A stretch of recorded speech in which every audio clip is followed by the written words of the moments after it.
Hi friends, welcome to MS Krish academy. మనం ఈరోజు social 10th class book గురించి తెలుసుకుందాం. నేను ఇంతకుముందు ఏ విధంగా ప్రిపేర్ అయ్యాననే విషయం కూడా మీకు చెప్తాను. సో ఫస్ట్ నేను ఒక బుక్ చదివేటప్పుడు ఫస్ట్ స్టార్టింగ్ పేజ్ కంటే ముందు ఆ ఫ్రంట్ పేపర్తో సహా కూడా నేను చదవడం జరిగింది. అంటే ఫర్ ఎగ్జాంపుల్ ఇక్కడ సాంఘిక శాస్త్రం 10వ తరగతి, ఆ పైన సింబల్ ఉంది, అది ఎన్నికల సంఘం యొక్క గుర్తు సూచిస్తుంది. దాని కింద భారత నిర్వాచన ఆయోగ్ అంటే ఎలక్షన్ కమిషన్ ఆఫ్ ఇండియా అని రాసిపెట్టింది. సో అక్కడ మనకు భారత ఎన్నికల సంఘం యొక్క కార్యాలయాన్ని ఏమంటారు? నిర్వాచన సదన్. సదన్ అంటే గృహము అంటే కార్యాలయం. సో నిర్వాచన సదన్. ఆ తర్వాత ఇక్కడ మనకు ఫ్రంట్ పేపర్ పైన ఏమిచ్చారు మనకు? న్యూ పార్లమెంట్ భవన్ యొక్క ఫోటో ఇచ్చారు. సో ఇంతకుముందు పాతది ఉండేది కాబట్టి మనకు పాత పార్లమెంట్ భవన్ని ముద్రించేవాళ్ళు. సో ప్రజెంట్ ఇది సెంట్రల్ విస్టా ప్రాజెక్ట్. సో కొత్త పార్లమెంటు భవన్ని కూడా ప్రారంభించడం జరిగింది నరేంద్ర మోడీ గారు. సో ఇట్లా ఫస్ట్ పేజ్ నుంచే మనకి ఇక్కడ ఒక తెలంగాణ సింబల్ కూడా ఇవ్వడం జరిగింది. సో తెలంగాణ సింబల్లో కూడా ఎన్ని లాంగ్వేజెస్ ఉన్నాయి అంటే తెలంగాణ ప్రభుత్వము తెలుగులో, ఉర్దూలో మరియు గవర్నమెంట్ ఆఫ్ తెలంగాణ ఇంగ్లీష్లో, అంటే 3 భాషల్లో కూడా మనకి ఇక్కడ తెలంగాణ సింబల్ పైన 3 భాషలు ఉన్నాయి. అలాగే కాకతీయుల కళాతోరణము, దాని లోపల చార్మినార్ నిజాం రాజులో భాగ్యనగర నగరానికి ప్రతీకగా, అలాగే కాకతీయుల వైభవానికి రాజసానికి గుర్తుగా కాకతీయ కళాతోరణం, వాటిపైన మధ్యలో మనకు అశోకుని సింబల్ ఉంది. సత్యమేవ జయతే మనకు భారతదేశానికి రాజముద్ర. అలాగే దాని చుట్టూతా కూడా బంగారు వర్ణంలో ఒక లైన్ ఉంది. సో మా బంగారు తెలంగాణకు ప్రతీకగా. అలాగే గ్రీన్ కలర్ని వాడడం జరిగింది. హరిత తెలంగాణ, ఆకుపచ్చని తెలంగాణ అలా మనకు సింబల్స్తో పాటు ఇవ్వడం జరిగింది. సో ఇట్లా ప్రతి విషయం కూడా అబ్జర్వ్ చేస్తూ చదివితే మనకు ఎక్కువ నాలెడ్జ్ అనేది గెయిన్ చేస్తూ ఉంటాం. అంటే ఇక్కడ కేవలం ఏదైనా జాబ్ కోసం అనేది కాకుండా మామూలుగా మన అబ్జర్వేషన్ పవర్ అనేది ఎక్కువ ఉంటే బెటర్ అనేది నా అభిప్రాయం. సో ఈ విధంగా ఫస్ట్ పేజ్ నుంచే మనము జాగ్రత్తగా చదివితే మనకు ఎక్కువ విషయాలు తెలుసుకునే అవకాశం ఉంటుంది. ఎక్కువ విషయాలు మనం అబ్జర్వ్ చేసి నేర్చుకునే అవకాశం ఉంటుందని నా అభిప్రాయం. తర్వాత ఇక్కడ చూడండి, స్టార్టింగ్ పేజెస్లోనే మనకు విద్యా ప్రమాణాలు, అకాడమిక్ స్టాండర్డ్స్ అనేవి ఇవ్వడం జరిగింది. విషయ అవగాహన, అర్థం చేసుకొని వ్యాఖ్యానించడం, సమాచార నైపుణ్యాలు, సమకాలీన అంశాలు, ప్రతిస్పందన, ప్రశ్నించడం, పఠ నైపుణ్యాలు, ప్రశంస, సున్నితత్వం. సో ఇక్కడ ఇదంతా మెథడాలజీకి సంబంధించిందేనండి. మనకు బీఎడ్లో మనం ఏమైతే నేర్చుకుంటామో ఆ మెథడ్స్కి సంబంధించి మనకి విద్యా ప్రమాణాలు మనకు టెక్స్ట్ బుక్స్లో కూడా ఉంటాయి. సో ఇక్కడ చదువుకున్నా కూడా మనం వాటిని అర్థం చేసుకోవాలి. సో ఇవి మనకు మెథడాలజీలో భాగంగానే మనకు ఇక్కడ కూడా మనం చదువుకునే అవకాశం ఉంటుంది. సో విషయావగాహన అంటే ఏంటిది, సమాచార నైపుణ్యాలు దేంట్లోకి వస్తాయి, అలాగే ప్రశ్నించడం, ప్రతిస్పందించడం అంటే ఏంటి అనేటివి, ఇటువంటి విషయాలు మనం అర్థం చేసుకుంటే ఆ మెథడాలజీ బిట్ వచ్చినప్పుడు కూడా మనం గుర్తించడానికి అవకాశం ఉంటుంది. అలాగే ఇక్కడ విషయ సూచికను ఖచ్చితంగా చూడాలండి. ఫస్ట్ ఏదైనా బుక్ చదివే ముందు విషయ సూచిక అనేది చాలా ఇంపార్టెంట్. ఎందుకంటే ఇది మన గిస్ట్ ఆఫ్ ద బుక్ అన్నట్టు. అంటే దీని యొక్క సారాంశం మొత్తం మనకి ఇక్కడ కనబడుతుంది. అంటే ఆ బుక్ లోపల ఏముంది, అలాగే రివిజన్ అప్పుడు కూడా మొత్తం బుక్ చదివిన తర్వాత రివిజన్కి కూడా ఇది చాలా ఉపయోగపడుతుంది. అంటే ఆ టాపిక్ చూసుకోగానే మనకు ఆ టాపిక్లో ఉండే విషయాలన్నీ కూడా గుర్తొచ్చే విధంగా ఉండాలి. సో ఆ విధంగా మనం ప్రిపేర్ అయినప్పుడు విషయ సూచికను చూసుకొని మాత్రమే రివిజన్ చేసుకునే అవకాశం ఉంటుంది.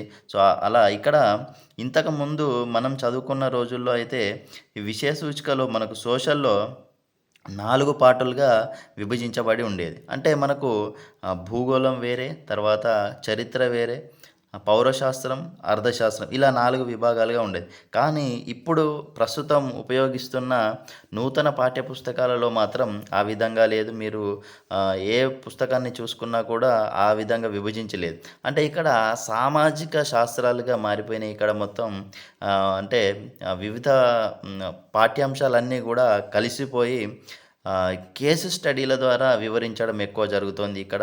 అంటే ఏదైనా ఒక ఉదాహరణ తీసుకోవడం, అంటే ఓ చేపలమ్మే వ్యక్తి ఉన్నారు. వాళ్ళ ఊర్లో ఈ విధంగా ఉన్నది. ఆమె రోజు ఈ పనులు చేస్తుంది. ఈ విధంగా చెప్పడం. అంటే ఒక కేస్ స్టడీ పర్పస్‌లో అంటే చాలా అప్డేటెడ్‌గా ఇవ్వడం జరిగింది. చాలా బాగున్నాయి పుస్తకాలు గూడా. సో, చాలా అప్డేటెడ్ అంటే ప్రస్తుత జనరేషన్‌కి అర్థమయ్యే విధంగానే ప్రస్తుత జనరేషన్ వాళ్ళకి సరిపోయే ఎగ్జాంపుల్స్ అంటే మన కాలంలో ఉండే ఎగ్జాంపుల్స్ ఎప్పుడో పాత కాలపువి తీసుకొని ఇవ్వడం జరిగేది. కానీ నూతనంగా ఇప్పటికి ఇప్పుడు బయట జరిగే పరిస్థితులకు సమాంతరంగా ఉండే దగ్గరగా ట్రై చేశారు. సో, ఇది మనకు సమాంతరంగా ఉండే ఎగ్జాంపుల్స్ తీసుకొని వివరించడం అనేది చాలా మంచి విషయం. సో, ఇక్కడ విషయ సూచికలో మనకు ఫస్ట్ భారతదేశం భౌగోళిక స్వరూపాలు, అభివృద్ధి భావనలు ఇలా చూసుకున్నప్పుడు ఆ భౌగోళిక స్వరూపాలు ఫస్ట్ చాప్టరు మరియు 4వ చాప్టర్ భారతదేశ శీతోష్ణ స్థితి, అలాగే భారతదేశ నదులు, నీటి వనరులు. సో, ఇవి మాత్రం మనకి ఇక్కడ చూడండి భూగోళానికి సంబంధించినవి కనిపిస్తున్నాయి. కానీ అభివృద్ధి భావనలు, ఉత్పత్తి, ఉపాధి, తర్వాత జనాభా, నివాస ప్రాంతాలు, వలసలు, గ్రామ ఆర్థిక వ్యవస్థ, రాంపురం, ప్రపంచీకరణ, ఆహార భద్రత, సుస్థిర అభివృద్ధి, సమానత. సో, ఈ విషయాలన్నీ కూడా మనకు ఎకనామిక్స్‌కు సంబంధించిన విషయాలుగా కనబడుతున్నాయి. సో, ఇక్కడ భూగోళానికి సంబంధించిన చాప్టర్స్ మరియు ఎకనామిక్స్ సంబంధించిన చాప్టర్ విడివిడిగా లేకుండా వనరుల అభివృద్ధి, సమానత అంటే వనరులు అవి ఏ విధంగా ఉపయోగపడతాయి మన సమాజానికి, అలాగే వివిధ ప్రాంతాల్లో ఉండే వ్యక్తులకు అవి ఏ విధంగా అందుతున్నాయి అనే దాని విషయాన్ని బేస్ చేసుకొని ఇక్కడ ఇవ్వడం జరిగింది. అలాగే సమకాలీన ప్రపంచం భారతదేశాన్ని రెండో భాగంగా చెప్పడం జరిగింది. అంటే ప్రస్తుతం సమకాలీనం అంటే ప్రస్తుతము ఇప్పుడు భారతదేశము, ప్రపంచము ఏ విధంగా ఉంది అని అర్థం చేసుకోవాలంటే ఒకే టైంలో అంటే ప్రపంచంలో ఏం జరుగుతోంది, భారతదేశంలో ఏం జరుగుతుంది ఆ టైంలో అనేది మనకు వివరించడం జరిగింది. సో, ఇక్కడ ప్రపంచ యుద్ధాల మధ్య ప్రపంచం అంటే అప్పుడు ప్రపంచ యుద్ధాలు జరిగేటప్పుడు ప్రపంచం ఎలా ఉంది, అలాగే జాతి విముక్తి ఉద్యమాలు ఏ విధంగా జరిగినాయి. సేమ్ అదే టైంలో భారతదేశంలో జాతీయోద్యమం ఎలా జరిగింది, దేశ విభజన ఎలా జరిగింది, స్వాతంత్రం ఎలా వచ్చింది, స్వాతంత్రం వచ్చాక 15వ చాప్టర్ భారత రాజ్యాంగాన్ని నిర్మాణం ఎలా జరిగింది, భారత రాజ్యాంగాన్ని నిర్మించుకున్న తర్వాత భారతదేశంలో ఎన్నికల ప్రక్రియ ఏ విధంగా జరిగింది, అలాగే ఎన్నికలు జరిగిన తర్వాత మొదటి 30 సంవత్సరాల్లో ఏ విధమైన అభివృద్ధి చెందింది, ఎటువంటి పరిణామాలు ఏర్పడ్డాయి, తర్వాత 30 సంవత్సరాల రాజకీయ ధోరణుల ఆవిర్భావం 1977 నుంచి 2000 వరకు తర్వాత ఏ విధంగా ఉండే, అలాగే ప్రపంచ యుద్ధాల తర్వాత ప్రపంచము, భారతదేశం సేమ్ టైంలో అంటే ప్రపంచ యుద్ధాలు అయిపోయిన తర్వాత ప్రపంచంలో ఎటువంటి పరిస్థితులు ఉన్నాయి, అలాగే భారతదేశంలో ఎటువంటి పరిస్థితులు ఉన్నాయని, అలాగే సమకాలీన సామాజిక ఉద్యమాలు రెండింట్లో కూడా సామాజిక ఉద్యమాలు ఏ విధంగా జరిగినాయి అనేది. ఇక 21వ చాప్టరు మన తెలంగాణ రాష్ట్రానికి సంబంధించి తెలంగాణ రాష్ట్ర సాధన ఉద్యమం. సో, ఇలా క్లియర్‌గా మనకు ప్రపంచము, భారతదేశంలో ఒకే టైంలో ఎటువంటి విషయాలు జరిగాయి అనేది మనకు అర్థమయ్యే విధంగా మనకు 10th క్లాస్ టెక్స్ట్ బుక్ అనేది ఇవ్వడం జరిగింది. సో, ఈ 2 భాగాలుగా విభజించి మనకు ఈ విషయాలను 10th క్లాస్ పిల్లవాడికి ఇటువంటి విషయాలు తెలియాలి అని చెప్పేసి మనకి ఇవ్వడం జరిగింది. కాబట్టి మనము ఎగ్జామ్ కోసం ప్రిపేర్ అయినా కూడా ఆ విషయాలను అర్థం చేసుకోవడానికి చదువుకున్నట్టయితే మనకు ఎటువంటి క్వశ్చన్ వచ్చినా కూడా చేయడానికే కాదు, మనకు ఎంతో చాలా నాలెడ్జబుల్‌గా పర్సన్‌గా మనం మారడానికి కూడా ఇది ఎంతో ఉపయోగపడుతుంది. సో, ఆ విధంగా చదువుకుంటే బెటర్ అనేది నా యొక్క ఒపీనియన్. సో, ఇక్కడ మనం ఫస్ట్ డీఎస్సీని గమనించినట్టయితే మనకు టెట్‌లో గాని, డీఎస్సీలో గాని ప్రపంచ జాగ్రఫీ గాని, అంటే వరల్డ్ జాగ్రఫీ గాని, వరల్డ్ హిస్టరీ నుంచి కానీ ఎక్కువ స్ట్రెస్ చేయట్లేదు అని అనిపిస్తుంది. అంటే అది అన్‌ఇంపార్టెంట్ అని నేను చెప్పను గానీ, ఇక్కడ ఇండియా గురించి ఎస్పెషల్లీ సంబంధించిన విషయాలపైనే ఎక్కువ ఫోకస్ చేస్తున్నట్టుగా మనకు కనిపిస్తూ ఉంది. కాబట్టి మనం 12, 13 చాప్టర్లు తర్వాత చెప్పుకొని 14 నుంచి వరుసగా 21 వరకు అంటే 14 నుంచి 21 వరకు ఉన్న లెసన్స్ అన్నీ ఒక క్రమ పద్ధతిలో ఉన్నాయి. అంటే ఇండియాలో ఏమేం జరిగాయి అనే క్రమ పద్ధతిలో ఉన్నాయి కాబట్టి ఆ విషయాలు చెప్పుకుందాం. సో, డైరెక్ట్‌గా మనం టైం వేస్ట్ చేయకుండా 14థ్ లెసన్‌లోకెళ్ళి స్టార్ట్ చేసేద్దాం. సో, దానికంటే ముందు ఎవరైనా మీరు సబ్స్క్రైబ్ చేసుకోనట్టయితే మన ఎంఎస్ క్రిష్ అకాడమీని సబ్స్క్రైబ్ చేసుకోండి. అలాగే మీ ఫ్రెండ్స్ అందరికి కూడా షేర్ చేయండి. అలాగే మమ్మల్ని ప్రోత్సహించడానికి లైక్ అండ్ కామెంట్ చేయండి.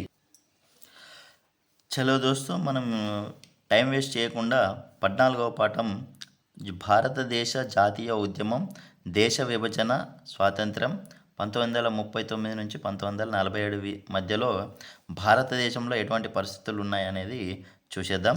సో, ప్రపంచ యుద్ధానికి భారతీయులు మద్దతు తెలపాలా? అంటే ప్రపంచ యుద్ధంలో 2 ప్రపంచ యుద్ధాలున్నాయి మనకు తెలుసు కదా! సో, 1914 నుంచి 18 వరకు జరిగిన మొదటి ప్రపంచ యుద్ధము, అలాగే 1939 నుంచి 45 వరకు జరిగిన రెండవ ప్రపంచ యుద్ధాలు అనేటివి ఉన్నాయి. సో, ఈ రెండో ప్రపంచ యుద్ధం టైంలోనే మన భారతదేశంలో జాతీయోద్యమం అనేది చాలా పీక్ స్టేజ్‌లో ఉంది. సో, ఆ టైంలో భారతీయులు అనేవాళ్ళు ఎవరి పక్షాన నిలవాలి అనేది ఇక్కడ ఒక కాంటెక్స్ట్. సో, దీన్ని మనం తెలుసుకునే ప్రయత్నం చేద్దాం. ఇక్కడ మీరు ఇంతకుముందు రెండవ ప్రపంచ యుద్ధం గురించి చదివారు కదా! ఈ యుద్ధంలో 1939లో మొదలైనప్పుడు దేశంలోని పలు రాష్ట్రాలలో కాంగ్రెస్ ప్రభుత్వ పాలనలో ఉన్నాయి. భారతీయులకు స్వయం పరిపాలనా సిద్ధాంతాన్ని, అధికారం కొంతమేరకైనా ఇవ్వాలని ఆంగ్లేయ ప్రభుత్వం అంగీకరించింది. ఇక్కడ మీరు గమనించాలి. 1939లో ప్రపంచ యుద్ధం స్టార్ట్ అయింది. అది అసలు ఎవరు స్టార్ట్ చేశారనేది మీకు కాస్త తెలిసి ఉన్నట్టయితే ఈ విషయం మంచిగా అర్థమవుతుంది. సో, 1939లో రెండవ ప్రపంచ యుద్ధానికి ముఖ్యమైన కారకుడు ఎవరు అంటే అడాల్ఫ్ హిట్లర్. సో, ఈ హిట్లర్ అనే వ్యక్తి జర్మనీ దేశానికి చెందిన ఒక నియంత.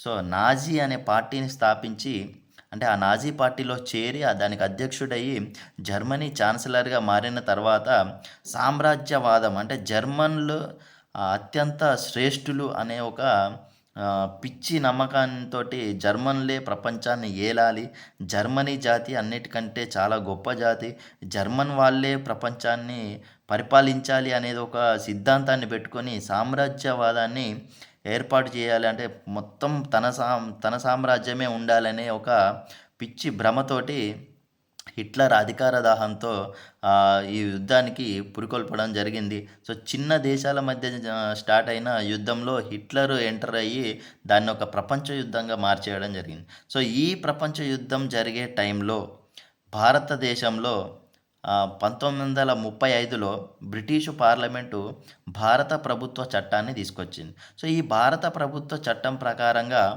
భారతదేశంలో ఉన్న 11 రాష్ట్రాలు ఉండేవి అప్పుడు. సో, ఆ 11 రాష్ట్రాలలో కూడా మనకు ఎన్నికలను నిర్వహించి, ఆ ఎన్నికలలో గెలిచిన వాళ్ళతోటి రాష్ట్ర శాసనసభలను ఏర్పాటు చేసి, అలాగే కేంద్ర సభను కూడా ఏర్పాటు చేసి పరిపాలించాలి అనేది ఈ 1935 భారత ప్రభుత్వ చట్టంలో పేర్కొనడం జరిగింది. సో, దీనిలో భాగంగా రాష్ట్ర శాసనసభలకు ఓటు వేసే హక్కు కేవలం 12% మంది ప్రజలకే ఉండేది. అలాగే కేంద్ర సభకు ఓటు వేసే హక్కు కేవలం 1% ప్రజలకే ఉండేది. అంటే భారతదేశంలో ఉండే ప్రజలందరికీ కూడా అప్పుడు ఓటు హక్కు అనేది అందరికీ లభించలేదు. ఈ విధంగా 1935లో భారత ప్రభుత్వ చట్టాన్ని చేసిన తర్వాత 2 సంవత్సరాలకి, అంటే 1937లో భారతదేశంలో రాష్ట్రాలకు ఎన్నికలు జరిగాయి. సో, ఈ రాష్ట్రాలకు ఎన్నికలు జరిగినప్పుడు ఉన్న 11 రాష్ట్రాలలో 8 రాష్ట్రాలలో కాంగ్రెస్ వాళ్ళు గెలవడం జరిగింది. అంటే కాంగ్రెస్ పార్టీకి సంబంధించిన వాళ్ళు గెలిచి రాష్ట్రానికి ప్రధానమంత్రులయ్యారు అని ఇవ్వడం జరిగింది. అంటే అప్పటి కాలంలో రాష్ట్రానికి ఉన్న వాళ్ళని ముఖ్యమంత్రులు కాకుండా ప్రధానమంత్రి అని పిలువబడడం జరిగింది. సో, వీళ్ళు బ్రిటిష్ గవర్నర్ పర్యవేక్షణలో పనిచేసేవారు. అంటే వీళ్ళందరూ కూడా బ్రిటిష్ గవర్నర్ అనే అతను అత్యున్నతమైన పదవి. కాబట్టి బ్రిటిష్ గవర్నర్ పర్యవేక్షణలో 11 రాష్ట్రాల్లో 8 రాష్ట్రాల్లో కాంగ్రెస్ ప్రభుత్వాన్ని ఏర్పాటు చేయడం జరిగింది. సో, ఇక్కడ కాంగ్రెస్ నాయకులకు ఒక సందిగ్ధమైన పరిస్థితి వచ్చింది. ఎందుకంటే మనమందరం కూడా ప్రజాస్వామ్యాన్ని కోరుకుంటున్నాం, అలాగే స్వాతంత్రాన్ని కోరుకుంటున్నాం భారతదేశంలో ఉన్న వ్యక్తులందరం కూడా. కానీ ప్రపంచంలో జరిగే యుద్ధం ఏంటిది అంటే జర్మనీ, జపాన్, ఇటలీ. అంటే జర్మనీలో హిట్లరు, అలాగే ఇటలీలో ముసోలిని. మనందరికీ తెలుసు ఫాసిస్టు పార్టీని స్థాపించి ఇటలీలో ఒక నియంతగా పరిపాలించిన వ్యక్తి ముసోలిని. సో ఇలా జర్మనీ, జపాన్, ఇటలీ దేశాలు అన్నీ కలిసి ఒక పక్కన నిలబడితే ప్రజాస్వామ్యానికి సపోర్ట్ చేసే దేశాలన్నీ కూడా మరొక పక్కన నిల్చున్నాయి. ఆ ప్రజాస్వామ్య దేశాల్లోనే ఇంగ్లాండ్ కూడా, అంటే మనం ఎవరితోనైతే పోరాటం చేస్తున్నామో బ్రిటన్ వాళ్ళు కూడా ఆ వైపునే ఉన్నారు. అంటే ఇక్కడ మనకు ఒక సందిగ్ధ పరిస్థితి. అసలు మనం స్వాతంత్రం కోరుకుంటున్నాం బ్రిటిష్ వాళ్ళకి వ్యతిరేకంగా, కానీ బ్రిటిష్ వాళ్ళు సామ్రాజ్యవాదానికి వ్యతిరేకంగా ప్రజాస్వామ్య కూటమిలో ఉన్నారు. అంటే మనము బ్రిటిష్ వాళ్ళకి అదే రెండవ ప్రపంచ యుద్ధంలో సహాయం చేయాలా, లేదా సామ్రాజ్యవాదులైన జర్మనీ, జపాన్, ఇటలీల వాళ్ళకు సహాయం చేయాలా అనేది చాలా సందిగ్ధమైన పరిస్థితిలో అప్పటి కాలంలో రాజకీయాల్లో నెలకొన్నది. ఈ సమస్యలతోనే కాంగ్రెస్ సతమతమైపోయింది.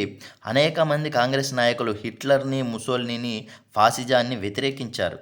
ఇతర స్వతంత్ర దేశాలను జయించడానికి ప్రయత్నిస్తున్న వాళ్ళు ఫాసిస్టులు. కాబట్టి వాళ్ళకు వ్యతిరేకంగా భారతదేశానికి సంపూర్ణ స్వాతంత్రం ఇవ్వకుండా ఫాసిస్టులపై పోరాటం చేస్తున్న భారతదేశం మద్దతు ఇవ్వాలని మనకు ఈ బ్రిటిష్ వాళ్ళు కోరుకోవడం జరిగింది.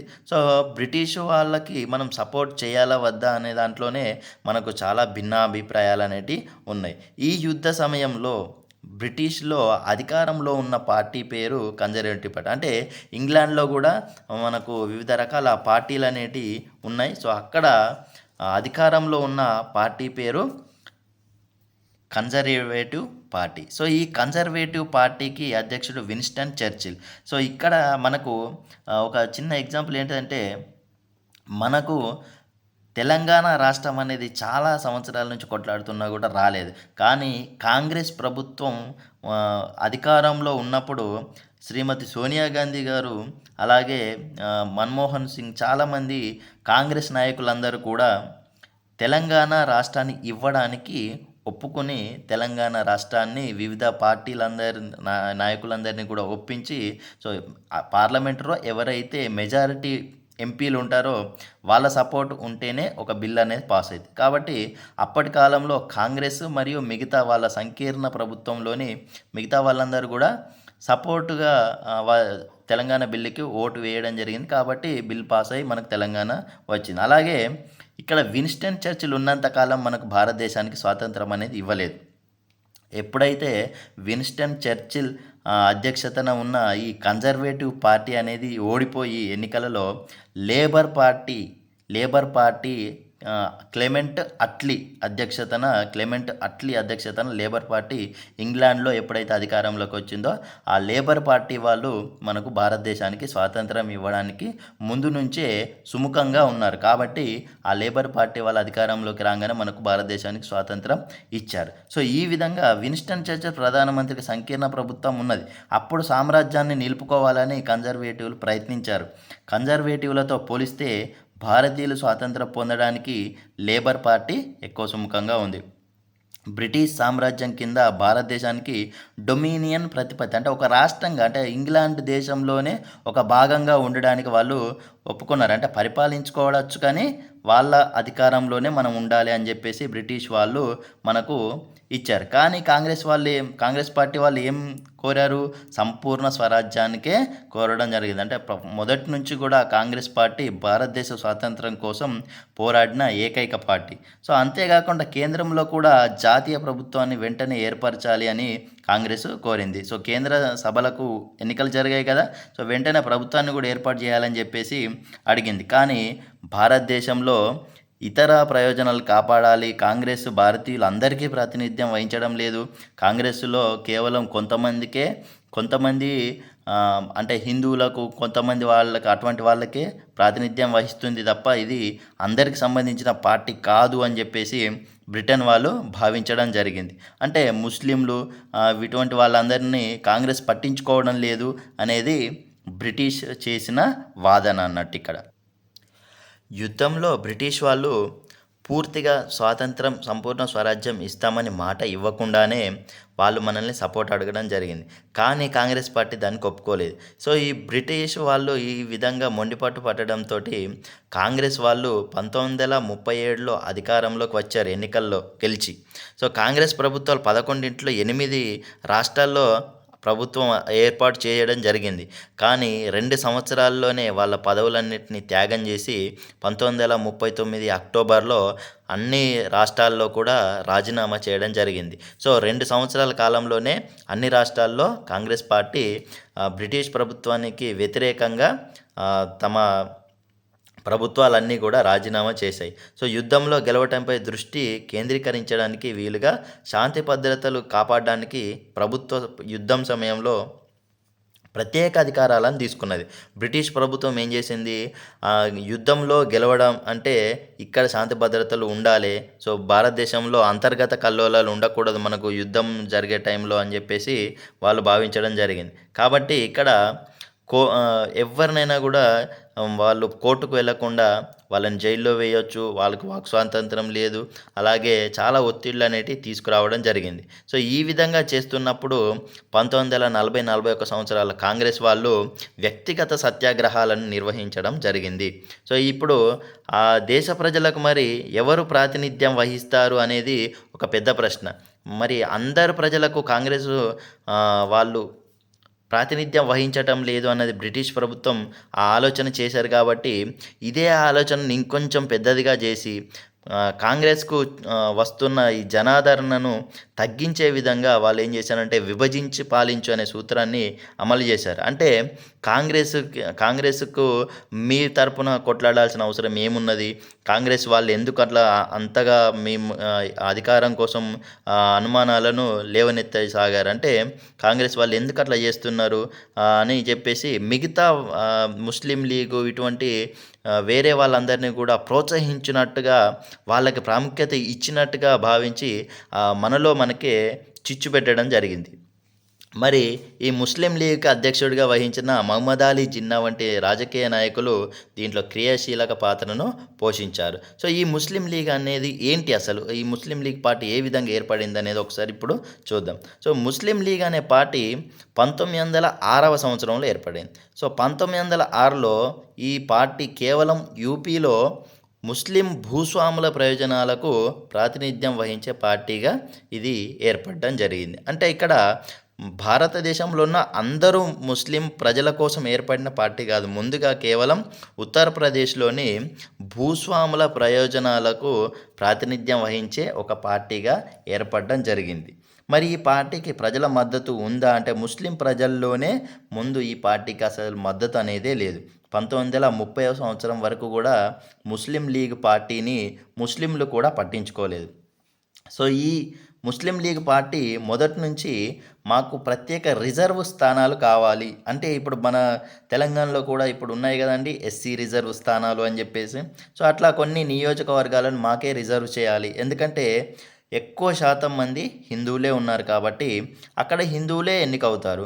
అప్పుడు తక్కువ సంఖ్యలో ఉన్న ముస్లింలకు వారి సమస్యలు చెప్పుకోవడానికి శాసనసభల్లో అవకాశం అనేది ఉండదు. కాబట్టి మేము కూడా శాసనసభల్లో ఎన్నికైతేనే మా ప్రయోజనాలు కాపాడుకోగలుగుతాం. కాబట్టి మాకు కొన్ని రిజర్వ్ స్థానాలు కావాలి అని చెప్పేసి వాళ్ళు ముందు నుంచి పట్టుబట్టారు. సో, ఈ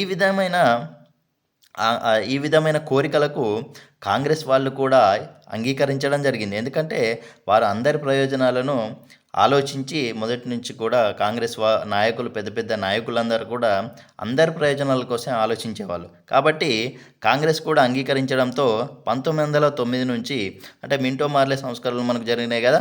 సో, అప్పటి నుంచి ముస్లింలకు ప్రత్యేక నియోజకవర్గాలను అనేటివి ఏర్పాటు చేయడం జరిగింది. సో, 1937వ సంవత్సరంలో అంటే ఇంతకుముందే మనం ఫస్టే చెప్పుకున్నాం కదా, 1935వ సంవత్సరంలో 35లో భారత ప్రభుత్వ చట్టం అనేది ఏర్పడడం జరిగింది. సో, ఆ చట్టం ప్రకారంగా 1937లో రాష్ట్ర ప్రభుత్వాలన్నింటికి కూడా ఎన్నికలు జరిగినాయి. సో, అప్పుడు దేశంలోని అన్ని రాష్ట్రాల్లోని శాసనసభల్లో 482 ముస్లిము నియోజకవర్గాలను ఏర్పాటు చేయడం జరిగింది. సో, రిజర్వ్ స్థానాలు. సో, 482లో కేవలం 102 స్థానాలు మాత్రమే ముస్లిం లీగ్ పార్టీ గెలుచుకున్నది. అంటే చూడండి, ఇక్కడ 482 స్థానాల్లో కేవలం 102 స్థానాలు మాత్రమే గెలుచుకున్నది మన ముస్లిం లీగ్ పార్టీ.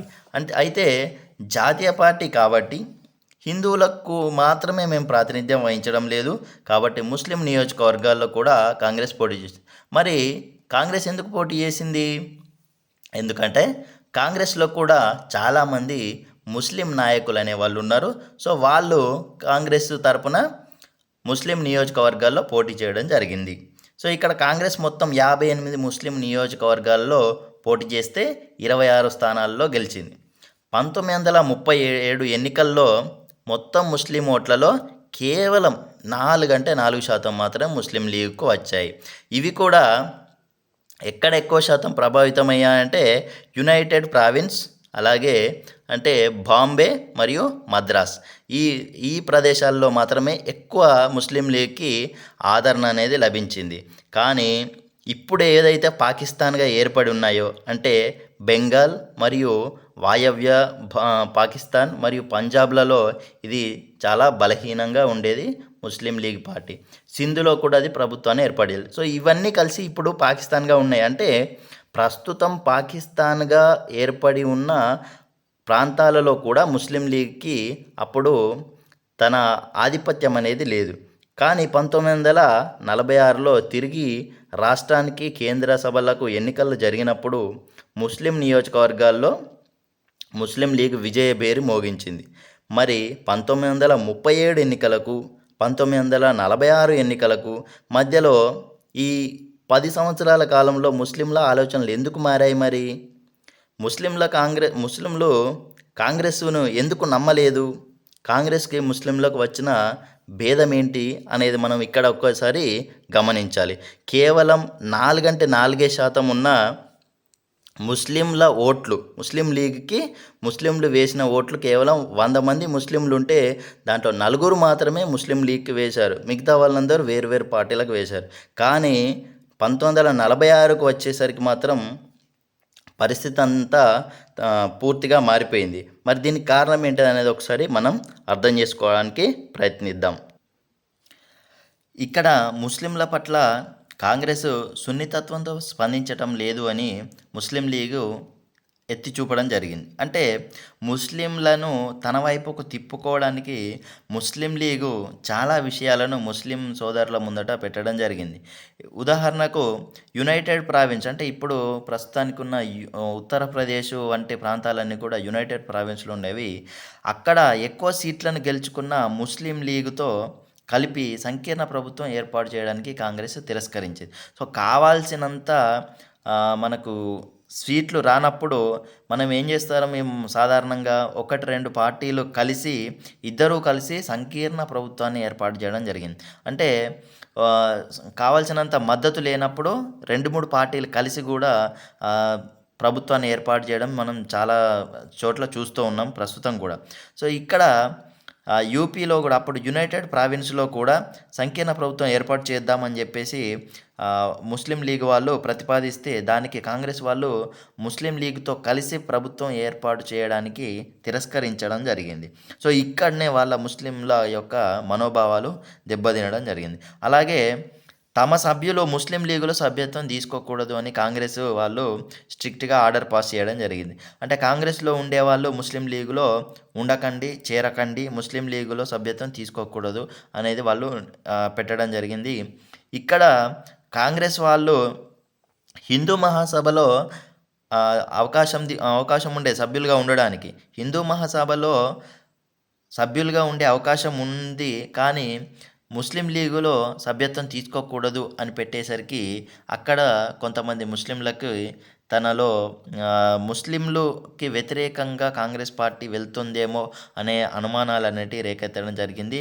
అలాగే మౌలానా అబుల్ కలాం ఆజాద్ లాంటి వాళ్ళు కాంగ్రెస్ యొక్క నాయకులు కాబట్టి వాళ్ళు హిందూ మహాసభలో కూడా ఉండకూడదని వాళ్ళు అభ్యర్థిస్తే దాన్ని కూడా నిషేధించడం జరిగింది. కానీ ముందు ముస్లిం లీగ్లో సభ్యత్వాన్ని తీసుకోకూడదు అని ఆర్డర్ పాస్ చేశారు. తర్వాత హిందూ మహాసభను కూడా తీసుకోకూడదు, సభ్యత్వం తీసుకోకూడదు అని చెప్పేసి కాంగ్రెస్‌లో పార్టీ వాళ్ళందరూ కూడా నిషేధించడం జరిగింది. ఇక్కడ ముందుగా జరిగిన ముస్లింల యొక్క నిషేధం అనేది వాళ్ళపైన ప్రభావితం అనేది చూపింది.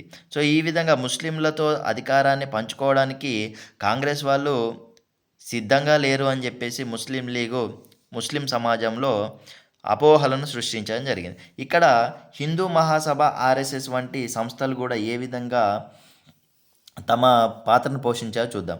హిందూ మహాసభ జాతీయ సాంస్కృతిక సంస్థ అయిన రాష్ట్రీయ స్వయం సేవక్ సంఘ్ ఆర్ఎస్ఎస్ హిందువులను సమీకరించాలి అని చెప్పేసి పనిచేసేవి. అవి కులము, వర్గము ఇటువంటి భేదాలన్నిటినీ కూడా రూపుమాపి హిందువులందరినీ కూడా హిందువుల భూమి ఇది, హిందువులందరూ కూడా కలిసిమెలిసి ఉండాలి, సామాజిక జీవితంలో సంస్కరణలు తేవాలి, దురాచారాలను రూపుమాపాలి అని చెప్పేసి హిందూ మహాసభ, ఆర్ఎస్ఎస్ వాళ్ళు పనిచేయడం స్టార్ట్ చేసాయి. సో, తమ సభ్యులలో లౌకిక అవగాహనను పెంచడానికి కాంగ్రెస్ చాలా ప్రయత్నించింది. అంటే ఇక్కడ కాంగ్రెస్ వాళ్ళు హిందూ మహాసభకో, ఆర్ఎస్ఎస్కో లేక ముస్లిం లీగ్కో వ్యతిరేకము కాదు, అలాగే సపోర్టివ్ కాదు.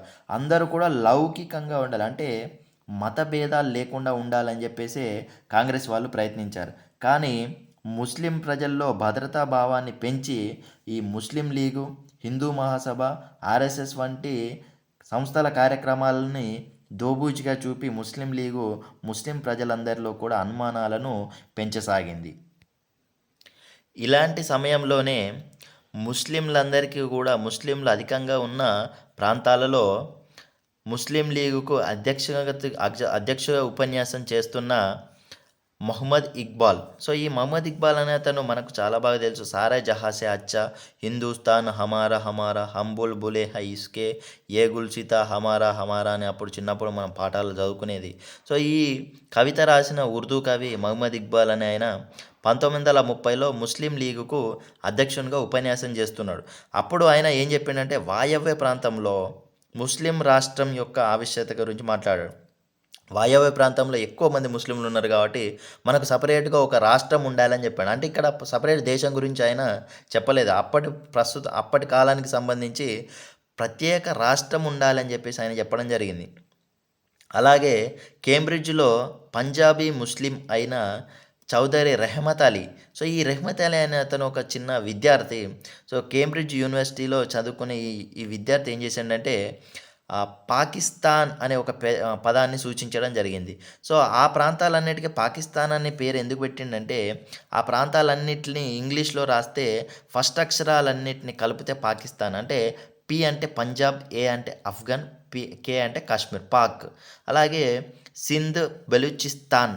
సో, దాంట్లోంచి స్థాన్ తీసుకుంటే STAN, పాకిస్తాన్ అనే పేరుని సూచించడం జరిగింది. కేంబ్రిడ్జ్ యూనివర్సిటీలో చదువుకునే ముస్లిం యువకుడు చౌదరి రెహమత్ అలీ. కానీ ఆయన ప్రపోజ్ చేసిన దాన్ని అప్పుడు ఎవరు పట్టించుకోలేదు అంతగా. కానీ బ్రిటిష్ వాళ్ళు ఈ ముస్లిం లీగుని వాళ్ళు విభజించి పాలించని సూత్రానికి చాలా బాగా ఉపయోగించుకోవడం జరిగింది. 1940 మార్చి 23న ముస్లింలు అధిక సంఖ్యలో ఉన్న ప్రాంతాల్లో స్వయం ప్రతిపత్తిని కోరుతూ ముస్లిం లీగ్ ఒక తీర్మానాన్ని ప్రవేశపెట్టింది. అంటే ఆ ప్రదేశంని వాళ్ళే పరిపాలించుకుంటామనే విధంగా ఒక ప్రత్యేక రాష్ట్రంగా లేదా ఒక ప్రత్యేక ప్రతిపత్తిగా ఉండాలని చెప్పేసి వాళ్ళు పేర్కొనడం జరిగింది. కానీ అది ప్రత్యేక దేశంగా మారాలని వాళ్ళు చెప్పట్లేదు. కానీ తర్వాత జరిగిన చర్చలు, సంప్రదింపులు తర్వాత అవన్నీ విఫలమైపోవడం, మహమ్మద్ అలీ జిన్నా పట్టుబట్టడం, ఎడతెగని కోరికలు కోరడం, మహమ్మద్ అలీ జిన్నా ఏ విషయానికి ఒప్పుకోకుండా చర్చలన్నింటినీ విఫలం చేయడం, ప్రతి సమావేశాల్లోనూ మహమ్మద్ అలీ జిన్నా చర్చలని వైదొలగడం, చర్చలని విఫలం చేయడంతో అవన్నీ కూడా పక్కకి వెళ్ళిపోయి ముస్లిం లీగ్ వాళ్ళు చివరికి పాకిస్తాన్ అనే ప్రత్యేక దేశమే కావాలని చెప్పేసి పట్టుబట్టడం జరిగింది.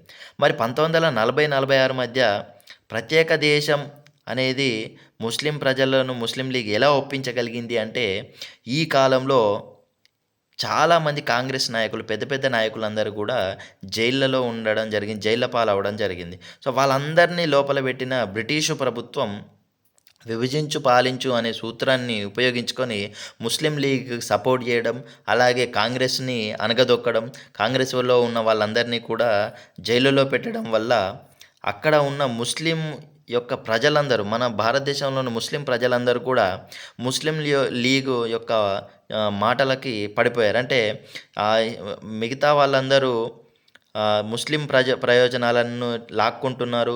ముస్లింలకు రావాల్సిన ఉద్యోగాలను తీసుకుంటున్నారు అని చెప్పేసి ఈ విధంగా ముస్లిం వాళ్ళలో సానుభూతిని ముస్లిం లీగు సంపాదించగలిగింది. సో, 1942 నుంచి 45 మధ్య కాలంలో కాంగ్రెస్ వాళ్ళందరూ కూడా జైళ్ళలో ఉంటే దాన్ని ముస్లిం లీగు ప్రజాదరణ పెంచుకోవడానికి ముస్లింలను తన వైపు తిప్పుకోగలిగింది. సో, బ్రిటిష్ వాళ్ళు భారతదేశం వదిలి వెళ్ళేలా ఎవరు చేస్తారు? బ్రిటిష్ వాళ్ళు భారతదేశాన్ని వదిలి వెళ్ళేలా ఎవరు చేస్తారు అంటే, ఇక్కడ మనకు ఒక 2 ఆప్షన్స్ ఉన్నాయి. ఏంటంటే, అప్పటి కాలంలో రెండవ ప్రపంచ యుద్ధం కొనసాగుతోంది. సో, బ్రిటిష్ వాళ్ళకు మనం హెల్ప్ చేయాలి. బ్రిటిష్ వాళ్ళు గెలిచిన తర్వాత బ్రిటిష్ వాళ్ళ నుంచి మనం స్వాతంత్రాన్ని తీసుకోవాలి. సో, ఇది ఫస్ట్ ఆప్షన్. లేదా రెండవ ఆప్షన్, బ్రిటిష్ వాళ్ళకు వ్యతిరేకంగా ఎవరైతే ప్రపంచ యుద్ధంలో పొట్లాడుతున్నారో, బ్రిటిష్ వాళ్ళకు వ్యతిరేకంగా ఎవరు పొట్లాడుతున్నారు?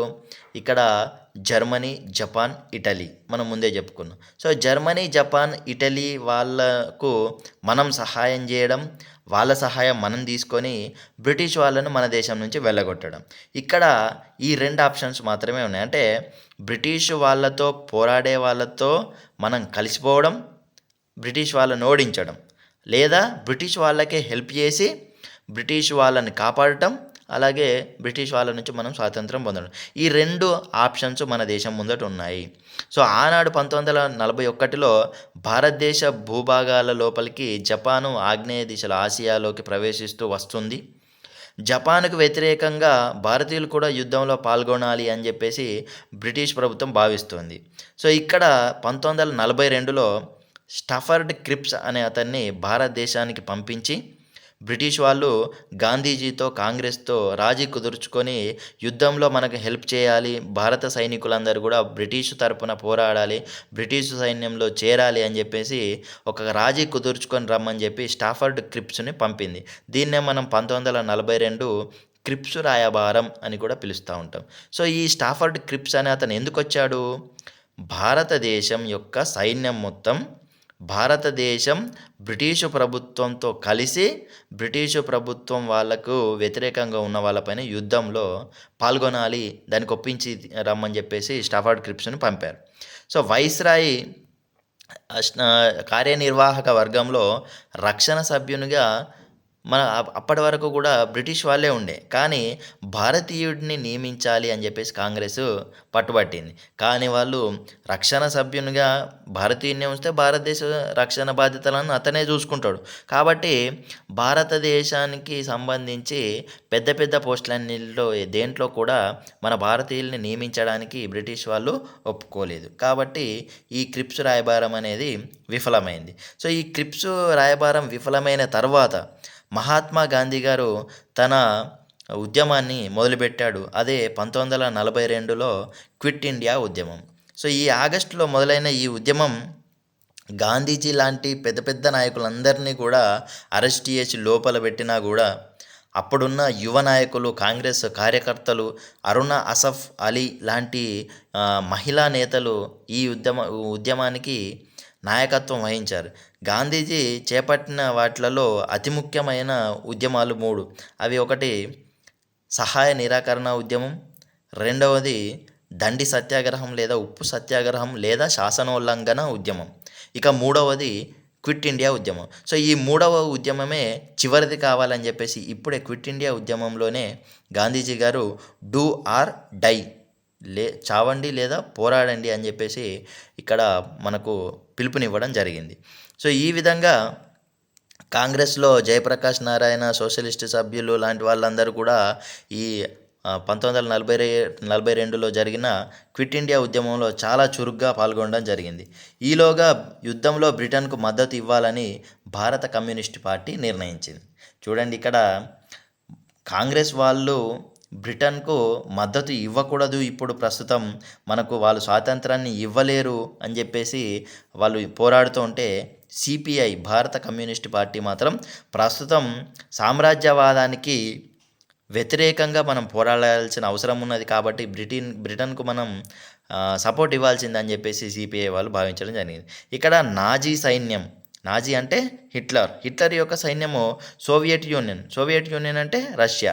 రష్యా పైన దండెత్తడంతో అది ఆందోళన చెందింది.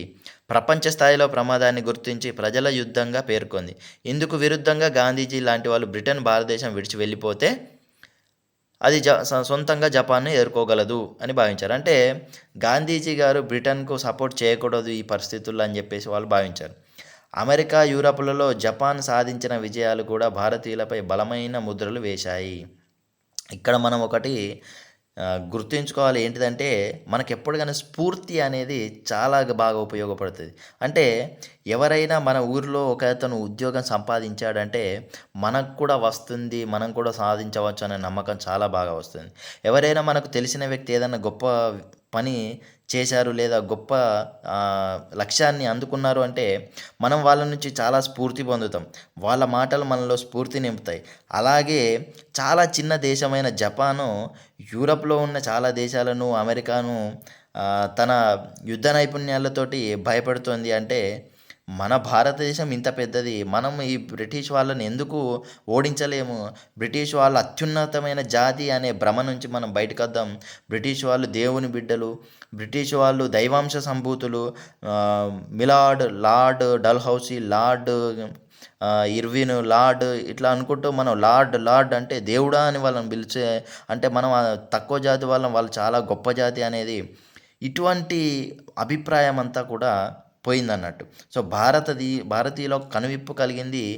జపాన్ లాంటి వాళ్ళే చేయగలిగినప్పుడు మనం కూడా ఆంగ్లేయులను ఓడించగలం. అప్పటి వరకు మనకు కూడా నమ్మకం లేదు అన్నట్టు. అంటే అసలు సాధ్యమవుతుందా ఇది?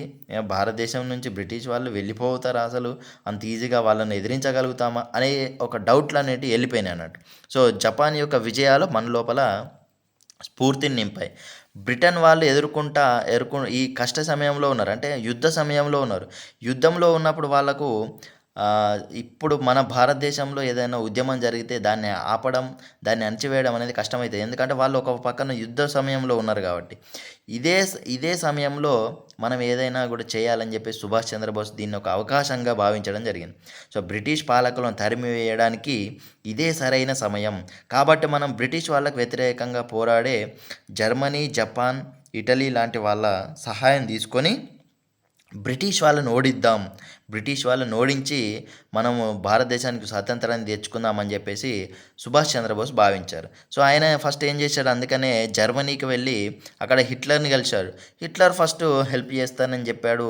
కానీ తర్వాత అనుకోని పరిస్థితుల కారణంగా అతను కూడా తన సహాయాన్ని విరమించుకుని తర్వాత అక్కడి నుంచి రహస్యంగా జపాన్‌కి వెళ్ళడం జరిగింది. ఒక సబ్‌మెరైన్‌లో, అంటే జలాంతర్గామి నీటి లోపల నుంచి వెళ్ళే ఒక సబ్‌మెరైన్‌లో ఆయన జపాన్‌కి వెళ్ళాడు. సో 1942లో అక్కడికి వెళ్ళి భారతీయ సైనికులతోటి ఒక సైన్యాన్ని తయారు చేశాడు. దాన్నే మనము ఇండియన్ ఆర్మీ, ఆజాద్ హింద్ ఫౌజ్ అని పిలుస్తున్నాం. మరి ఈ ఆజాద్ హింద్ ఫౌజ్ లేదా ఇండియన్ ఆర్మీలో ఈ సైన్యంలో చేరిన వాళ్ళందరూ ఎవరు మరి?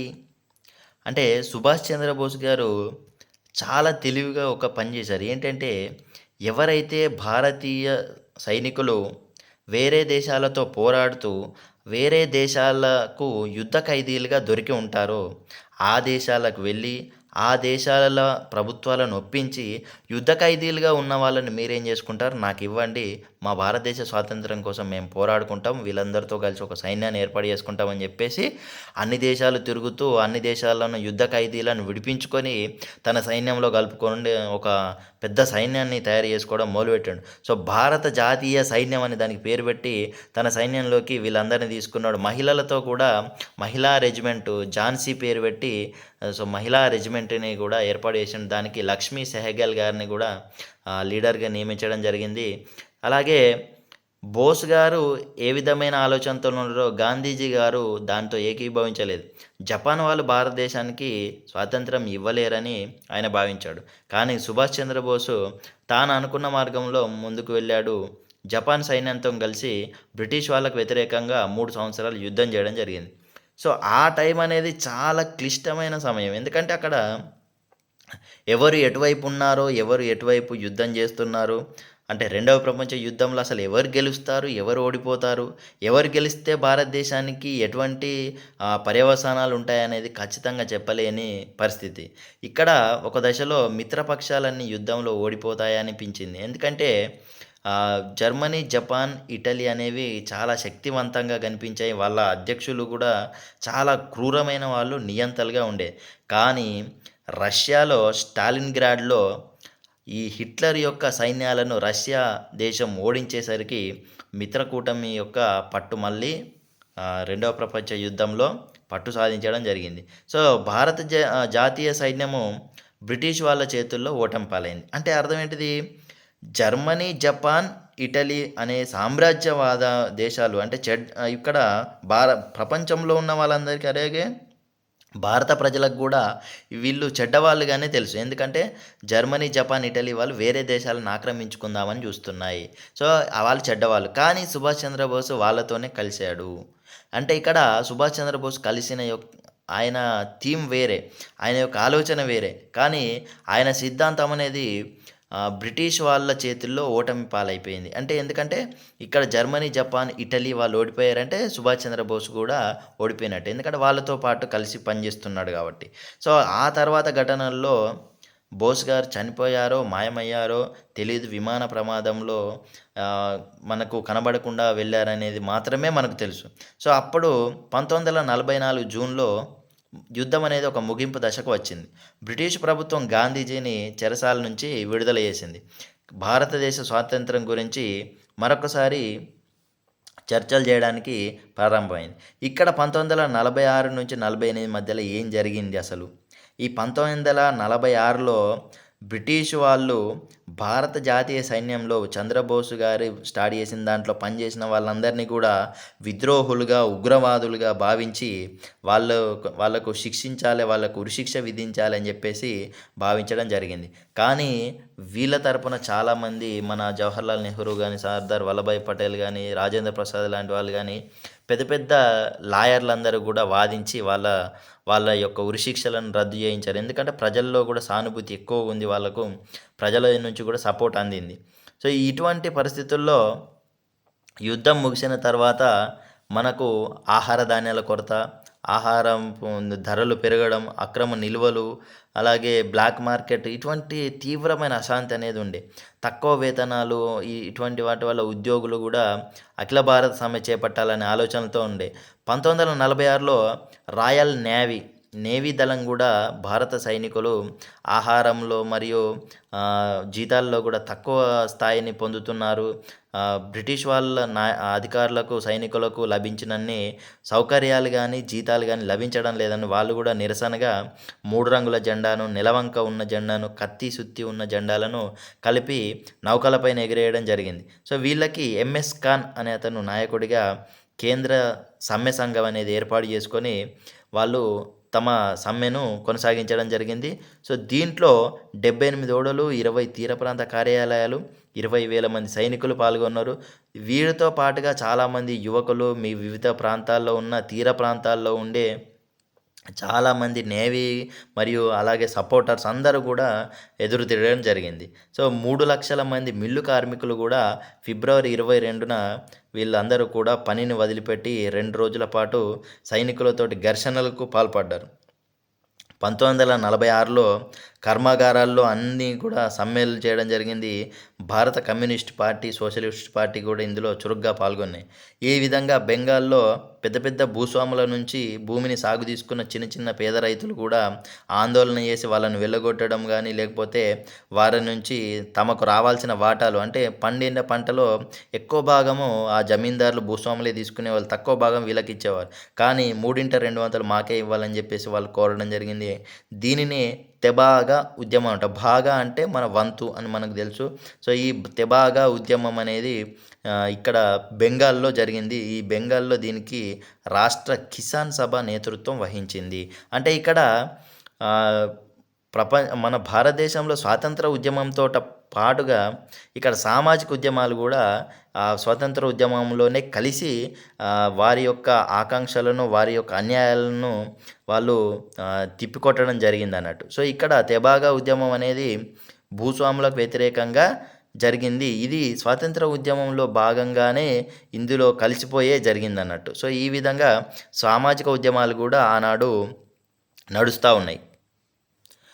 మరి అదే సమయంలో హైదరాబాద్‌లో కూడా కమ్యూనిస్ట్ పార్టీ వాళ్ళు తెలంగాణ రైతుల సాయుధ పోరాటానికి నేతృత్వం వహించి భూస్వాములకు వ్యతిరేకంగా పోరాటం చేశారు. సో, దీంట్లో 3000 గ్రామాలు పాల్గొనే ఇది మనందరికీ కూడా మన బతుకమ్మ సినిమా దీంట్లో కూడా మనకు చాలా కనిపిస్తా ఉంటది.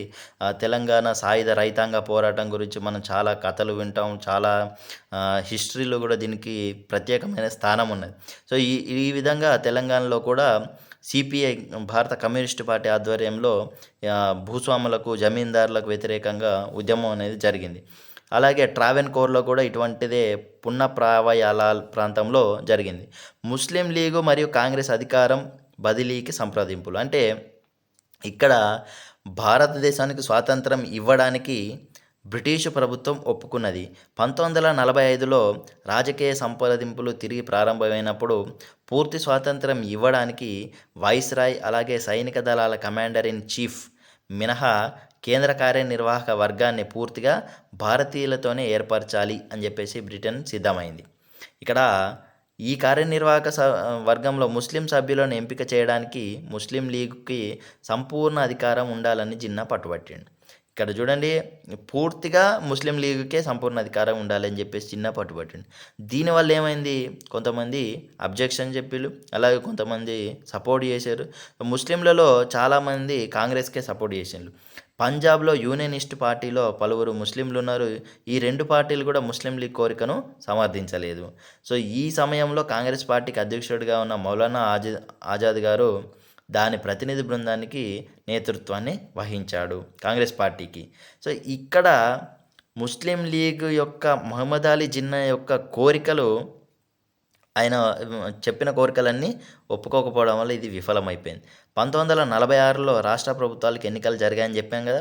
1937లో ఒకసారి జరిగాయి. అలాగే 1946లో మళ్ళొకసారి జరిగాయి. ఈ రాష్ట్ర ప్రభుత్వాల్లో కేంద్రంలో ముస్లింలకు రిజర్వ్ చేసిన 30 స్థానాలను, అలాగే రాష్ట్రాలలోని 569లో 442 స్థానాలను ముస్లిం లీగ్ గెలుచుకున్నది. మనం ఇంతకుముందే చర్చించుకున్నాం. ఎవరైతే ముస్లింలు ఉన్న ప్రజలు ఉన్నారో వాళ్ళలో చాలా అనుమానాలు రేకెత్తించారు. అలాగే కాంగ్రెస్ వాళ్ళందరూ జైళ్ళలో ఉన్న సమయాన్ని వీళ్ళు చాలా బాగా ఉపయోగించుకోగలిగారు. ముస్లింలకు మేమే ప్రతినిధులం అని చెప్పేసి ముస్లిం లీగ్ పార్టీ అనేది ఎదగడం జరిగింది. అంటే 1937లో జరిగిన ఎన్నికల్లో 4% వస్తే మొత్తం ఓట్లు 1946లో 86% పైగా ఆ పార్టీకి ఓట్లు వచ్చాయి. అంటే ముస్లిం నియోజకవర్గాల్లో 86% ఆ పార్టీకి సపోర్ట్ చేయడం ప్రారంభమైంది. 1946లో మిగతా అంటే అన్ని సాధారణ నియోజకవర్గాలలో మాత్రం కాంగ్రెస్ పార్టీ 91%తో అఖండ విజయాన్ని సాధించింది. ముస్లిం ప్రాంతాల్లో నియోజకవర్గాలు రిజర్వ్ ప్రాంతాల్లో మాత్రం 86%తో ఓట్లు సాధించి ముస్లిం లీగు తన ఆధిక్యతను ప్రదర్శించింది. ఈ విధంగా ముస్లిం లీగ్ పార్టీ అనేది ఎదగడం జరిగింది. అంటే ముస్లింలకు తానే ప్రతినిధిని అని తన వాదనను నిజం చేసుకున్నది. దేశ విభజనకు మరి ఇక్కడ ఎందుకు అటువంటి పరిస్థితి వచ్చిందనేది చూద్దాం. దేశ విభజన జరగాల్సిందే అని చెప్పేసి ఎందుకు జరిగింది? ముస్లిం లీగు కోరికను పరిశీలించి భారతదేశానికి ఒక రాజకీయ చట్టాన్ని రూపొందించాలని చెప్పి బ్రిటిష్ వాళ్ళు 1946లో 3 సభ్యులను ఢిల్లీకి పంపించారు.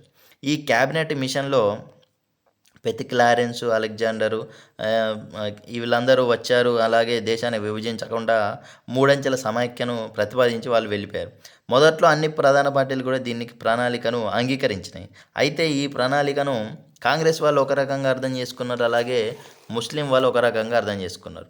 అంటే అప్పటి కాలంలో ఎక్కువ కాలంగా ఈ చర్చలనేటి జరగడం ఆ విధంగా తర్వాత విఫలమైపోయినాయి. ఇటు కాంగ్రెస్ కానీ అటు ముస్లిం లీగ్ కానీ వీటిని ఒప్పుకోలేదు. ఈ కోరికల చర్చల ద్వారా నెరవేరవు అని చెప్పేసి ముస్లిం లీగ్ ప్రజలందరినీ కూడా మీరందరూ వీధుల్లోకి వచ్చి కొట్లాడిని మనం డైరెక్ట్ యాక్షన్ డే చేద్దాం, ఇక ప్రత్యక్ష కార్యాచరణ చేసుడే అంటే దాడులకు తెగబడాలి అని చెప్పేసి ముస్లిం లీగ్ పిలుపునిచ్చింది 1946 ఆగస్టు 16న ప్రత్యక్ష కార్యాచరణ దినంగా ప్రకటించింది. ఆ రోజు కలకత్తా అల్లర్లు చెలరేగి చాలా రోజులు కొనసాగాయి. ఇది మెల్లమెల్లగా ఉత్తర భారతదేశాన్ని అంతటికి కూడా వ్యాపించింది. హింసాత్మక ఘటనలు చెలరేగాయి. 1947 మార్చిలో పంజాబ్ని రెండుగా విభజించడానికి కాంగ్రెస్ ఒప్పుకున్నది. అంటే పంజాబ్లో ఎడమవైపు అంతా వాయవ్య ప్రాంతంలో ఇప్పుడు ప్రస్తుతం ముస్లిం ఉన్నది, కుడివైపు పంజాబ్ అంతా మన భారతదేశంలో కలిసి ఉన్నది. అలాగే ఒక భాగంలో ముస్లింలు అధిక సంఖ్యలో ఉంటే మిగతా భాగంలో హిందూ సిక్కులు అధికంగా ఉన్నారు. ఇదే సిద్ధాంతాన్ని బెంగాల్కి కూడా వర్తించడానికి కాంగ్రెస్ మళ్ళీ ఒప్పుకోక తప్పలేదు. ఎందుకంటే అక్కడ చాలా దారుణమైన అల్లర్లు జరుగుతున్నాయి కాబట్టి ఒప్పుకోక తప్పలేదు. కాబట్టి పశ్చిమం వైపు ఉన్న బెంగాల్ మన దేశంలో కలిసింది, తూర్పు వైపు ఉన్న బెంగాల్ పాకిస్తాన్లో గెలిచింది. అదేంటి ఇప్పుడు బంగ్లాదేశ్ కదా పాకిస్తాన్ అంటారేంటి అని అనుకోకండి.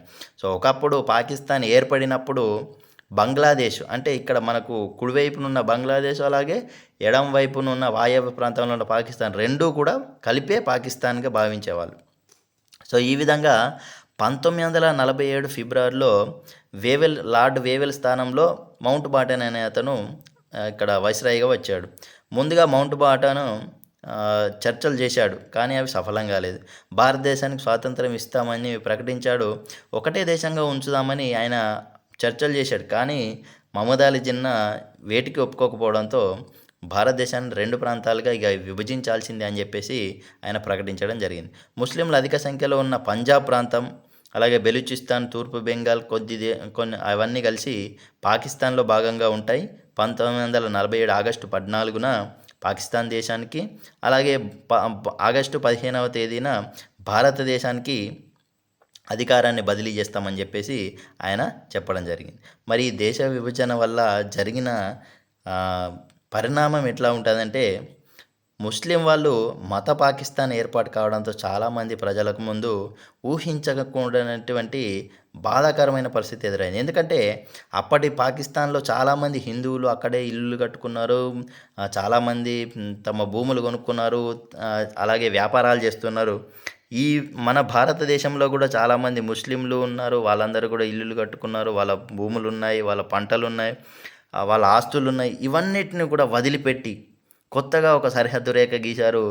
ఆ సరిహద్దు రేఖ లోపల ఉంటే మనం హిందువులం, మన పాకిస్తాన్లో ఉంటే మనల్ని ఏమైనా చేస్తున్నారు అని చెప్పేసి అక్కడ ప్రజలకు, అలాగే మనం ముస్లింలం, మనం భారతదేశంలో ఉంటే మనల్ని ఏమైనా చేస్తున్నారు, ఒక అభద్రతా భావం అనేది వచ్చింది. అంటే హిందువులకు ముస్లింలకు మధ్య చాలా విద్వేషపూరితమైన వాతావరణం నెలకొన్నది. ఒకరిపైన ఒకరు దాడులు చేసుకోవడం, ఒకరిపైన ఒకరు దోపిడీలు చేసుకోవడం, అలాగే విద్వేషాలకు పాల్పడడం అనేటిది జరిగింది. చాలామంది 1.5 కోట్ల మంది హిందువులు, ముస్లింలు అల్లర్లకు అలాగే కాందిశీకులుగా మారిపోయారు. వాళ్ళు తమ దేశంలో ఇన్నాళ్ళు ఉన్న దేశం తమది కాదు అని చెప్పేసి అనుకునే పరిస్థితి వచ్చింది. అంటే వాళ్ళు ఒక్కసారిగా శరణార్థులుగా మారిపోయారు. అంటే వేరే దేశానికి వలస వెళ్ళాల్సిన పరిస్థితి ఏర్పడింది. వాళ్ళు ఉన్న ఊళ్ళు, ఇల్లులు, పట్టణాలు విడిచి వెళ్ళవలసిన పరిస్థితి అనేది వాళ్ళకి ఎదురైంది. ఇక్కడ మనం గమనించవచ్చు, ద స్టేట్స్మ్యాన్ అనే న్యూస్ పేపర్, అప్పటి కాలంలో ఉన్న న్యూస్ పేపరు స్టేట్స్మ్యాన్లో హెడ్లైన్స్ వచ్చాయి. 2 డొమినియన్స్ ఆర్ బార్న్, కొత్తగా 2 రాజ్యాలు ఏర్పడ్డాయి. Political freedom for 1/5 of human race, power assumed by ఇండియన్కి అధికారం వచ్చింది, ఇండియన్స్కి. జాయ్ఫుల్ సీన్స్ ఇన్ కలకత్తాలో సంబరాలు, celebrations by Hindus and Muslims Hindus celebration చేస్తున్నారు అనే అది భారతదేశ స్వాతంత్రంపై ఈ దినపత్రికలో ఆ రోజు వచ్చిన వ్యాఖ్యలు అన్నట్టు. సో ఈ విధంగా భారతదేశానికి స్వాతంత్రం అయితే ఇచ్చారు, కానీ స్వాతంత్రం వల్ల వచ్చిన పర్యవసానాల వల్ల 2 నుంచి 5 లక్షల మంది చంపబడ్డారు, కాందిశీకులుగా మారారు, పునరావాస కేంద్రాల్లో గలిపారు, రైల్వే స్టేషన్లలో ఎక్కడ పడితే అక్కడ వాళ్ళిక తమ బ్రతుకు తెరువు కోసం తమ దేశాన్ని వదిలి అటు ఇటు ప్రాంతాలకు వెళ్ళడం జరిగింది. సో ఈ విధంగా ఉన్న ప్రదేశాలలో శాంతిని నెలకొల్పడానికి గాంధీజీ గారు ఆ కాందిశీకుల యొక్క అలాగే శరణార్థుల యొక్క శిబిరాల మధ్య వాళ్ళు ఉంటున్న ఆసుపత్రుల్లో వాళ్ళందరినీ కలుసుకుంటూ వాళ్ళందరికీ స్వేచ్ఛను అలాగే శాంతిని నెలకొల్పాలని, వాళ్ళందరినీ ఓదార్చాలని చెప్పేసి ఆయన తిరుగుతూ అట్లానే గలిపాడు. తను ఇంత కష్టపడి స్వాతంత్రం తీసుకొచ్చింది ఇటువంటి పరిస్థితి కోసం కాదు అని చెప్పేసి జాతిపిత మొదటి స్వాతంత్ర దినోత్సవం నాడు అసలు సంబరాలే చేసుకోలేదు. నిరాహార దీక్షలో ఉన్నాడు ఆయన. ఈ అల్లర్లన్నీ ఆగిపోవాలి, హిందూ ముస్లింలందరూ కలిసిమెలిసి ఉండాలని చెప్పేసి ఆయన నిరాహార దీక్షలో ఉన్నాడు. గాంధీజీ చొరవతోటే అంటే అప్పటికి ఇంకా అల్లర్లు జరుగుతున్నాయి. అల్పసంఖ్యాక వర్గాల వారికి అంటే మైనారిటీల వారికి అభద్రతా భావాన్ని తొలగించాలని చెప్పేసి గాంధీజీ గారు నెహ్రూకి ఒక తీర్మానాన్ని చేయమని చెప్పేశారు. 2 దేశాల సిద్ధాంతం ఆయన ఎప్పుడూ ఒప్పుకోలేదు. కానీ తన ఇష్టానికి వ్యతిరేకంగా దేశ విభజనకు బలవంతంగా ఒప్పుకున్నప్పటికీ భారతదేశంలో మైనారిటీ వాళ్ళకి కూడా అందరికీ కూడా మెజారిటీ వాళ్ళైనా మైనారిటీ వాళ్ళు అందరూ సమానమే. భారతదేశం అనేక మతాల జాతుల దేశమని అలాగే కొనసాగాలి అని చెప్పేసి విశ్వసించింది. పాకిస్తాన్ ఎలా ఉన్నప్పటికీ భారతదేశం మాత్రం ప్రజాస్వామిక లౌకిక రాజ్యంగానే ఉండాలని చెప్పేసి గాంధీ గారి కోరిక. అంటే అటువంటి పరిస్థితుల్లో చూడండి, ఇక్కడ దృశ్యాలను మనం గమనించవచ్చు. ఊళ్ళు ఖాళీ చేసి వాళ్ళు వేరే ప్రదేశాలకు వెళ్ళవలసిన పరిస్థితి ఏర్పడింది. సో ఈ విధంగా అంటే ప్రజలందరూ పాకిస్తాన్‌ని కోరుకోలేదు అక్కడ. సో అలాగే హిందువులు గాని, ముస్లింలు గాని అందరూ కోరుకోలేదు. కొంతమంది రాజకీయ నాయకులు మాత్రమే అంటే దాని యొక్క పర్యవసానాలను ఆలోచించకుండా ఇంకా దాన్ని పెద్దది చేసి ఆహ్, ఆహ్, దేశ విభజనకనేకి కారకులయ్యారు. సో ఈ విధంగా పాకిస్తాన్ దేశం అనేది ఏర్పడ్డది. మరి ఇంత కష్టపడి ఎన్నో ఉద్యమాలు చేసి భారతదేశానికి స్వతంత్రం తీసుకొస్తే, ఆ స్వాతంత్రం వచ్చిన ఆనందాన్ని కూడా అతను అనుభవించకుండా నిరాహార దీక్షల్లో కూర్చొని ఈ అల్లర్లన్నీ తగ్గించాలని చెప్పి ప్రయత్నిస్తూ శాంతిని నెలకొల్పడానికి ఆయన నోవాఖలీలో బెంగాల్లో అల్లర్లు ఎక్కువ జరుగుతున్నాయని చెప్పేసి అక్కడికి వెళ్ళాడు. దేశ రాజధానికి ఆయన 1947 సెప్టెంబర్ 9న వచ్చాడు. అంటే ఆగస్టు 15వ తేదీన ఆయన అసలు మనకు స్వాతంత్రం వచ్చినప్పుడు ఆయన సంతోషంగానే లేడు. ఎవరు? గాంధీజీ. వాయవ్య భారతదేశంలో పెద్ద ఎత్తున మత ఘర్షణలు జరుగుతున్నాయి. అక్కడ ప్రజల భయాలను దూరం చేయడానికి కూడా ఆయన ప్రయత్నించాడు. దేశ ప్రజల్లో ఒక వర్గం భారతదేశ రాజకీయాల్లో గాంధీ అనే అతను వ్యక్తి ఈ మైనారిటీలకు సపోర్ట్‌గా నిలుస్తున్నాడు అనే ఒక అపోహనతో అతనిపైన కోపంగా ఉన్నది. అతడు నిర్వహిస్తున్న సర్వమత ప్రార్థన సమావేశాలను నిర్వహించాడు. అంటే అందరూ కలిసి అన్ని మతాల వాళ్ళందరూ కలిసి ఒకటే దగ్గర మత ప్రార్థనలు చేసుకునే విధంగా అందరూ కలిసిమెలిసి ఉండే విధంగా ఆయన సమావేశాలు నిర్వహిస్తున్నాడు ఆ కాలంలో. అప్పుడు ప్రతి చోటుకు వెళ్తూ సర్వమత సమావేశాలు నిర్వహిస్తూ ఆయన ప్రజలందరినీ కలిసిమెలిసి ఉండేలాగా ఆయన సమావేశాలు నిర్వహిస్తూ ఉంటే, అతన్ని చంపడానికి 2 రోజుల ముందే అతనిపైన హత్యాయత్నం జరిగింది. కానీ విఫలమైపోయింది. చివరకు 1948 జనవరి 28న ఆయన నోటి నుంచే అనుకోకుండా ఒక పిచ్చివాడి చేతిలో తుపాకీకి నేను బలి కావాల్సి వస్తే నవ్వుకు అందుకు సిద్ధమవుతాను. నాలో ఎటువంటి కోపం ఉండదు. నా హృదయంలో పెదాల మీద దేవుడే ఉండాలి అని అన్నాడు. అంటే 2 రోజుల ముందే ఆయన తన చావు గురించి ఆయనే చెప్పుకోవడం జరిగింది అనుకోకుండా. దేశానికి స్వాతంత్రం వచ్చిన 6 నెలలలోపే 1948 జనవరి 30వ తారీఖు సాయంత్రం సర్వమత ప్రార్థనకు వెళ్తున్నాడు. జాతిపిత 3 బుల్లెట్లకు నేల కొరగడం జరిగింది. చనిపోవటానికి ముందు అతను హే రామ్ అని అన్నాడు. అంటే నా హృదయంలో పెదాల మీద దేవుడే ఉండాలి అని ఏదైతే అన్నాడో అదే అక్షరాల నిజమైంది. అతడి హంతకుడు నాథురామ్ గాడ్సే అక్కడి నుంచి పరారైపోయాడు. కానీ ఆయనను మళ్ళీ ముంబైలో పట్టుకోవడం జరిగింది. ఈయన హిందూ మహాసభలో ఒక సభ్యుడు కాబట్టి ఆ హిందూ మహాసభ పైన కూడా ప్రజలందరికీ వ్యతిరేకత వచ్చేసింది. ఫలితంగా ఆ హిందూ మహాసభ ఇక రాజకీయ కార్యక్రమాలన్నింటినీ కూడా వదిలిపెడదాం, మనం హిందూ యొక్క సంస్థాగత పని మీదనే దృష్టి పెడదామని చెప్పేసి వాళ్ళు కూడా నిర్ణయించుకోవడం జరిగింది. సో ఒక రకంగా గాడ్సే ఈ హిందూ మహాసభల యొక్క రాజకీయ కార్యక్రమాలకు స్వస్తి చెప్పినట్టయింది. అంటే దానికి ఇక అభివృద్ధి అనేది లేకుండా చేయడం జరిగిందన్నట్టు.